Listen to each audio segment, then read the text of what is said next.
A huge and continuing debate on public policy are the relative roles of market and state.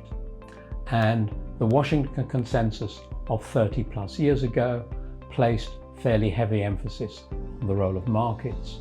The London Consensus differs in two ways. First, it takes, in my view, a more balanced view of the relative roles of market and state.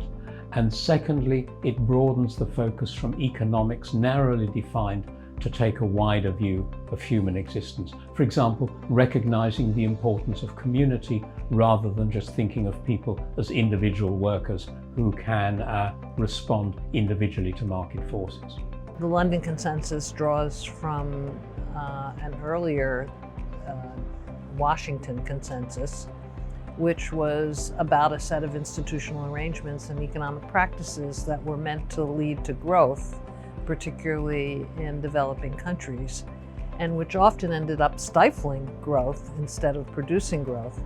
And so the London Consensus is an effort to rethink that whole way of doing things in order to actually promote the kinds of institutions and economic practices that might actually promote a better set of political and economic arrangements. We asked the question, how can we continue growing, expanding levels of welfare while confronting climate change? For the big challenges today, we really need governments and markets to work in tandem.